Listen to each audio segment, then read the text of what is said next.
नमस्कार। चलिए हम सब चलते हैं कुरुक्षेत्र के उस विशाल मैदान में। महसूस कीजिए उस तनाव को जो हवा में है, जहां दो बड़ी बड़ी सेनाएं युद्ध के लिए आमने सामने खड़ी हैं। लेकिन यहाँ इस लड़ाई के बीचों बीच सिर्फ एक राज्य का फैसला नहीं होने वाला, बल्कि एक ऐसा सच सामने आने वाला है जो हमेशा रहेगा, आत्मा का विज्ञान। और इस पूरे ज्ञान की जड़ में क्या है? एक बहुत ही कह सकते हैं मानवीय संकट। अर्जुन, जो दुनिया के सबसे महान योद्धा हैं, आज अपने ही रिश्तेदारों और गुरुओं के सामने खड़े हैं। उनका हौसला दुश्मन के डर से नहीं, बल्कि अपनों के लिए प्यार की वजह से टूट रहा है। उनका दिल बैठ जाता है और उनके मुंह से वो शब्द निकलते हैं जो इतिहास को बदल देंगे। गोविंद, मैं युद्ध नहीं करूंगा। एक बात समझनी बहुत जरूरी है। अर्जुन कोई कायर नहीं थे। उनका दुख एकदम असली था, जो गहरे लगाव से पैदा हुआ था। जिस चीज ने उन्हें एकदम बेबस कर दिया था, गीता उसे भौतिक करुणा कहती है। मतलब ये वो लगाव है जो शरीर से पैदा होता है, इस अज्ञान से कि हम बस ये शरीर ही हैं, और यही भ्रम उन पर पूरी तरह से हावी हो जाता है। तो हमारी यात्रा यहीं से शुरू होती है। सबसे पहले हम अर्जुन के संकट की गहराई को समझेंगे। ये एक ऐसी कश्मकश है जो कभी न कभी हम सबके अंदर भी होती है, जो हमारा कर्तव्य है और जो हमारा दिल चाहता है, उसके बीच की लड़ाई। जरा सोचिए, अर्जुन के मन में क्या चल रहा होगा। मैं भीष्म और द्रोण जैसे गुरुओं पर बाण कैसे चलाऊं? वो यही सोच रहे हैं। जीत भी गया तो क्या, वो जीत तो उनके खून से सनी होगी। इससे तो अच्छा है मैं भीख मांगकर जी लूं। बस ये सोचने भर से ही उनका पूरा वजूद कांप उठता है। कहते हैं ना, जब अंधेरा सबसे घना होता है तभी रोशनी की एक किरण दिखती है। अर्जुन का ये भ्रम अब धीरे धीरे एक सवाल में बदल रहा है, और उनका सवाल उन्हें एक गुरु की तलाश में ले जाता है। और यही वो पल है जब शिष्य तैयार होता है तो गुरु सामने आ ही जाते हैं। और यहाँ एक बहुत बड़ा बदलाव आता है। अर्जुन अपना अहंकार एक तरफ रखकर अपनी उलझन को मान लेते हैं। अब वो कृष्ण को एक दोस्त की तरह नहीं, बल्कि एक गुरु की तरह देख रहे हैं। वो पूरी तरह से सरेंडर कर देते हैं। कहते हैं, मैं आपका शिष्य हूं, मुझे राह दिखाइए। बस इसी पल से असली ज्ञान का दरवाजा खुल जाता है। और कृष्ण, जो दिव्य गुरु है, वो अपनी भूमिका को स्वीकार करते हैं। उस युद्ध के मैदान के बीचों बीच परेशान अर्जुन को देखकर वो मुस्कुराते हैं। ये मजाक उड़ाने वाली मुस्कान नहीं है, नहीं, ये समझ और करुणा से भरी मुस्कान है। ये उस गुरु की मुस्कान है जो अज्ञान के पर्दे के आर पार देख सकता है और उसे हटाने के लिए तैयार है। और बस इसी मुस्कान के साथ वो उपदेश शुरू होता है जो अमर हो गया। अब जो पहला उपदेश है ना, वो आने वाली सारे ज्ञान की नींव है, और ये सीधा दुख के जड़ पर वार करता है। ये फर्क है उस चीज में जो पल भर की है और उस चीज में जो हमेशा रहती है। मतलब शरीर और आत्मा के बीच का फर्क। कृष्ण के जो पहले शब्द हैं वो सुनने में तो कोमल हैं, पर एक गहरा झटका देते हैं। वो अर्जुन से कहते हैं, तुम बातें तो बड़े ज्ञानियों जैसी कर रहे हो, पर दुख उस चीज के लिए मना रहे हो जो दुख के लायक है ही नहीं। वो आगे समझाते हैं कि जो सच में ज्ञानी होते हैं ना, वो न तो जिंदा लोगों के लिए शोक करते हैं और न ही मरे हुए लोगों के लिए। क्यों? क्योंकि वो जानते हैं कि असली मैं क्या है। तो आखिर ये फर्क है क्या? चलिए इसको समझते हैं। एक तरफ है हमारा शरीर, जिसे देह कहते हैं।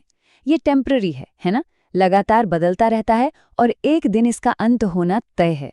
लेकिन इसके अंदर जो रहता है वो है देही, यानी आत्मा, और वो शाश्वत है, अविनाशी है और हमेशा हमेशा एक जैसी रहती है। यही आत्मा के विज्ञान का पहला और सबसे बड़ा सच है।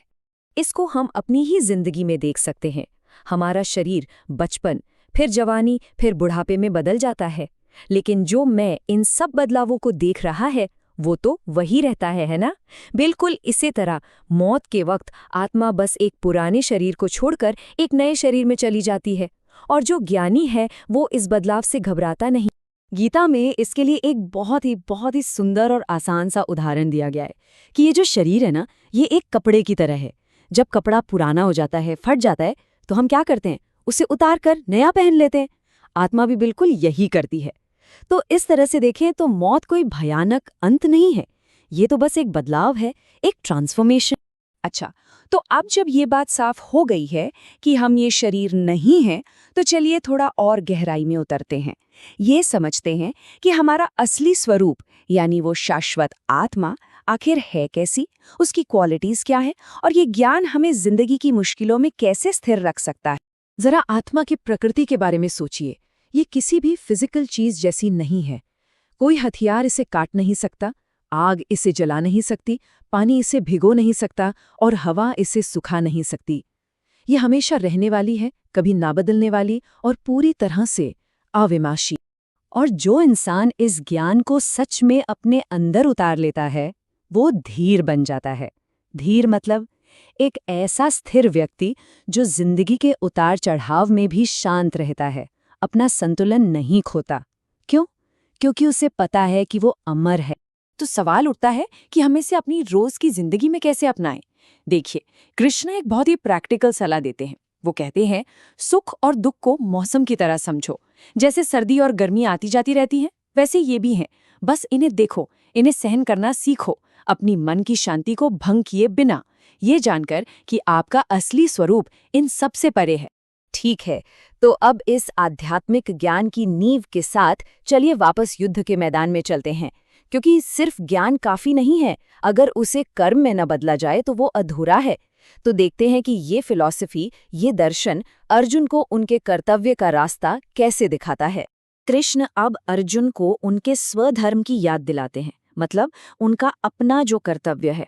वो कहते हैं, एक योद्धा होने के नाते तुम्हारा काम धर्म की रक्षा करना है। देखिए, वो ये नहीं कह रहे हैं कि अपनी फीलिंग्स को भूल जाओ, बल्कि वो कह रहे हैं कि अपनी भावनाओं से ऊपर उठकर काम करो, कर्तव्य के लिए काम करो, एक ऐसे मकसद के लिए जो पर्सनल फीलिंग से कहीं बड़ा है।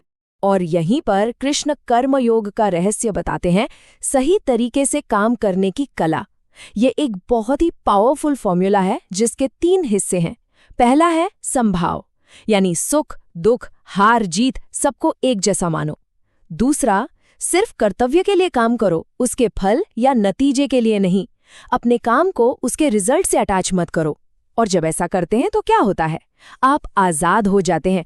कोई भी नेगेटिव कर्म आपको बांध नहीं सकता।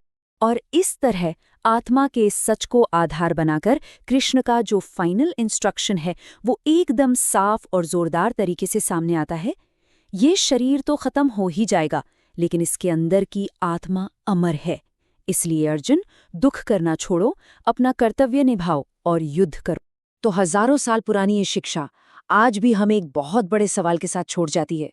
एक ऐसा सवाल जो हम सबकी जिंदगी में गूंजता है कि हम दुनिया में पूरी हिम्मत और फैसले के साथ काम कैसे करें, पर साथ ही साथ उसके नतीजों से भी ना जुड़ें। शायद इसी सवाल का जवाब ढूंढना ही जिंदगी की असली लड़ाई है।